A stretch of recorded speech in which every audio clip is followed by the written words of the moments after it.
Bonjour à tous les passionnés du ballon rond, bienvenue sur Foot Universel TV, la chaîne qui vous plonge au cœur des plus grands spectacles du football africain et mondial.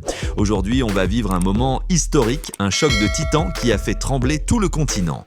Imaginez la finale de la Coupe d'Afrique des Nations CAF Maroc 2025 au mythique stade Prince Moulay Abdallah où les Lions de la Teranga du Sénégal affrontent les Atlas Lions du Maroc.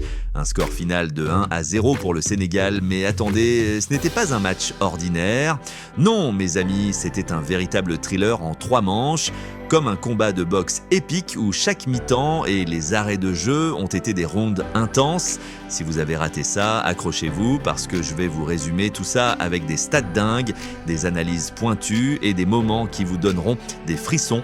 Abonnez-vous maintenant à Foot Universel TV pour ne plus rien manquer. Likez si vous êtes Team Sénégal ou Team Maroc et activez la cloche pour les résumés exclusifs.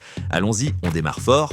Avant de plonger dans l'action, rappelons le décor. Nous sommes le 18 janvier 2026 au stade Prince Moulay Abdallah de Rabat, une arène mythique remplie de plus de 52 000 spectateurs en fusion. La CAN 2025 organisée au Maroc a été un tournoi épique marqué par des surprises et des performances de haut vol. Le Maroc, pays hôte, arrive en finale après un parcours impressionnant. Ils ont dominé leur groupe avec des victoires contre la Tunisie 2-0, l'Algérie 3-1 et la Libye 4-0, puis écarté le Nigeria en 8e 1-0, la Côte d'Ivoire en quart 2-1 et l'Afrique du Sud en demi 3-0. Walid Regragui, le sélectionneur charismatique, rêve de faire triompher les Lions de l'Atlas sur leur sol avec des stars comme Achraf Hakimi, Yassine Bounou et Brahim Diaz. De l'autre côté, le Sénégal, tenant du titre depuis 2021, vise une 2e étoile. Sous la houlette les Lions de la Teranga ont été impitoyables en phase de groupe 3-0 contre le Botswana, 3-0 face au Bénin et un nul 1-1 contre la RD Congo. Puis en 8e, ils ont balayé le Soudan 3-1, dominé le Mali 1-0 en quart et pris leur revanche sur l'Égypte 1-0 en demi, un clin d'œil à la finale de 2021. Des joueurs comme Sadio Mané, Kalidou Koulibaly et Pape Gueye portent l'équipe avec une défense de fer et une attaque clinique. Mais attention, petite surprise, Crépin Diatta, malade, est remplacé par Antoine Mendy pour sa première apparition dans le tournoi. Les compositions sont solides, Sénégal en 4-3-3 avec Edouard Mendy dans les buts, Koulibaly en patron de la défense, Lamine Camara au milieu et Nicolas Jackson en pointe. Maroc en 4-2-3-1 avec Bounou, Hakimi à droite et El Kaabi en attaquant. Ce match n'est pas seulement une finale, c'est une rivalité africaine, le Sénégal, champion en titre, contre le Maroc, semi-finaliste du Mondial 2022. L'enjeu, l'histoire, la gloire et une place au panthéon du foot africain. L'arbitre, l'Égyptien Amin Omar, donne le coup d'envoi sous une ambiance électrique. Allons-y pour le résumé play-by-play. On commence fort. Dès les premières minutes, le Sénégal impose son rythme. À la 5e minute, sur un corner parfaitement frappé par Lamine Camara, Pape Gueye surgit au second poteau et place une tête puissante. Mais Yassine Bounou, le gardien marocain de Séville, sort un réflexe incroyable pour repousser le ballon. Quelle parade! Le ton est donné. Les Sénégalais pressent haut, récupèrent vite et exploitent les espaces.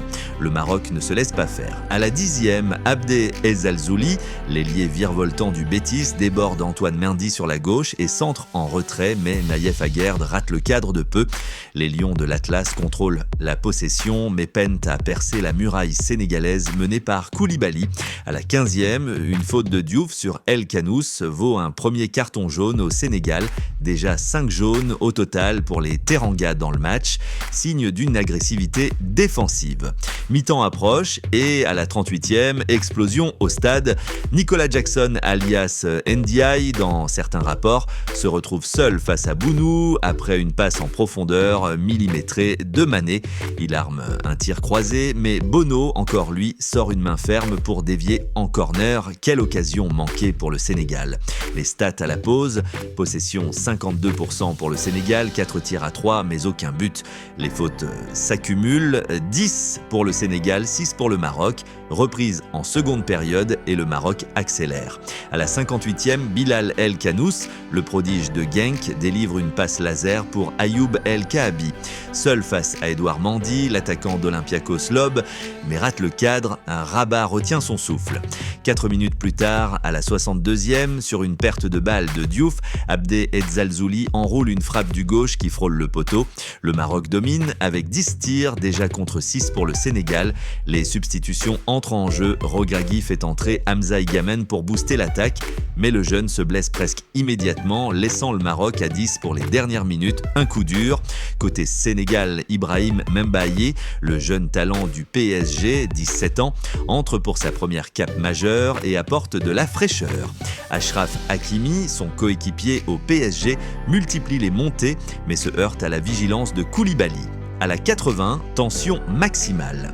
Un but sénégalais est annulé pour une poussette sur Hakimi lors d'un corner. Les joueurs protestent, l'arbitre consulte le VAR et c'est refusé.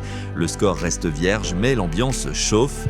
Et là, mes amis, on entre dans la dimension folle de ce match. Temps additionnel, 90 minutes plus 3.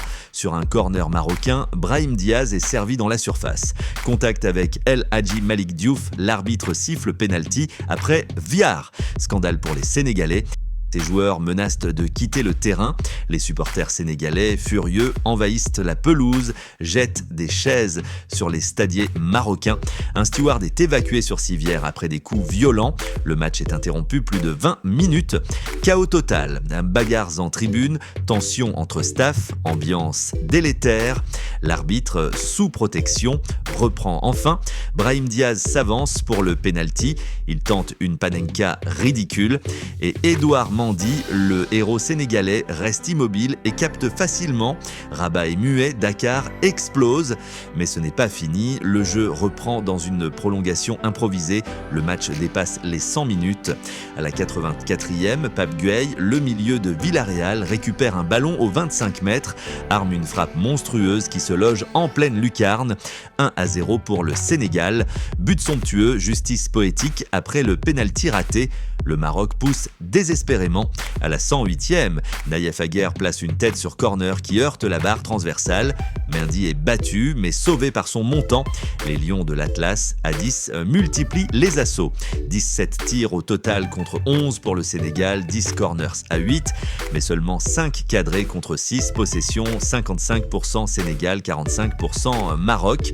Faute, 21 pour les vainqueurs, 14 pour les autres. Carton jaune, 5-2, pas de rouge. Fin du match. Le Sénégal triomphe 1-0 dans ce qui restera comme la finale la plus rocambolesque de l'histoire de la CAN.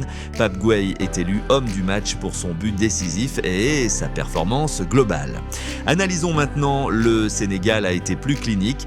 Malgré moins de tirs, 11 contre 17, plus de cadrés, 6 contre 5 et une possession dominante, 55%. Leur défense avec Koulibaly impérial et Mendy héroïque, arrêt clé sur El Kaabi et le penalty, a tenu bon. Offensivement, Mané et Jackson ont créé le danger, mais c'est Gueye qui a tout changé. Côté Maroc, regret éternel, occasion ratée par El Kaabi et Abd, penalty foiré par Diaz et la blessure d'Igamane. Hakimi a été solide, Bono excellent, arrêt sur Gueye et Jackson, mais l'équipe a craqué mentalement dans le chaos. Réaction post-match, Pape Thiaw déclare: c'est une victoire pour le peuple sénégalais malgré les injustices. Regragui, on méritait mieux, mais le foot est cruel. Pape Gueye, ce but c'est pour ma famille et mon pays. Les réseaux explosent sur X, des millions de posts célèbrent ou regrettent. Cette finale marque l'Afrique. Le Sénégal rejoint l'Algérie et la Tunisie avec 2 titres. Le Maroc rate son rêve à domicile, stats complètes, hors-jeu 1-1, pas de rouge. Un match physique avec 35 fautes au total. Historiquement, c'est la 4e finale pour le Sénégal, la première victoire à l'extérieur en finale depuis 2002. Merci d'avoir regardé ce résumé sur Foot Universel TV. Si vous avez aimé, likez, commentez votre moment préféré et abonnez-vous pour plus de contenu foot. Prochain épisode, analyse des qualifs mondial 2026. À bientôt.